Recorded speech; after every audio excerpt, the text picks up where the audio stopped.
یہاں پہ جو اللہ تعالیٰ نے جو سٹارٹنگ فریز جو اللہ تعالیٰ نے اس آیت نمبر 20 میں رکھے ہیں وہ یہ کہ اتنے میں شہر کے دور دراز گوشے سے ایک شخص دوڑتا ہوا آیا۔ سب سے پہلا سوال یہ ہے کہ اللہ تعالیٰ نے اس شخص کا تذکرہ قرآن میں کیوں کیا؟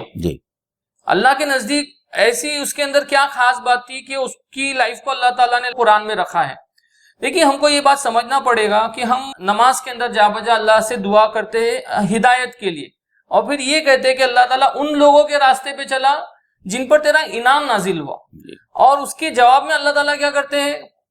پورے قرآن کو نازل کر کے یہ کہتے ہیں کہ دیکھو تم نے ہدایت مانگے تھے، یہ ہدی للمتقین ہے، اس سے متقی لوگ ہدایت حاصل کریں گے، اور تم جو نیک لوگوں کا چاہ رہے تھے کہ جن پر اللہ کا انعام نازل ہو، تو اللہ تعالیٰ نے اپنے نیک بندوں کا تذکرہ قرآن کے اندر کیا ہے۔ اب یہ بات ہم کو سمجھنی ہوگی کہ یہ جو شخص تھا، اگرچہ یہ کوئی رسول نہیں تھا،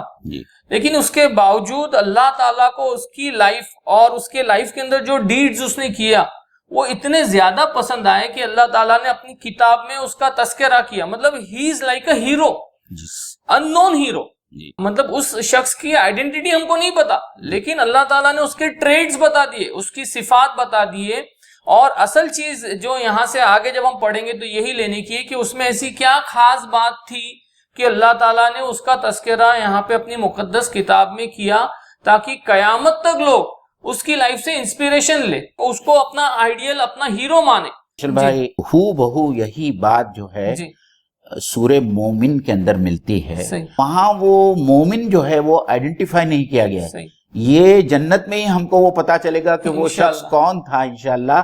جس نے فرعون کے بھرے دربار میں فرعون کے سامنے حق کی دعوت اور حضرت موسیٰ علیہ السلام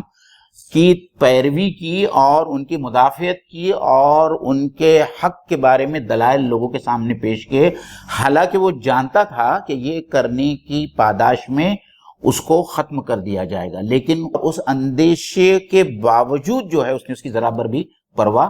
نہیں کی۔ اور جب تک قرآن مجید پڑھا جائے گا تب تک کے لیے یہ مرد مومن کا ذکر پوری دنیا میں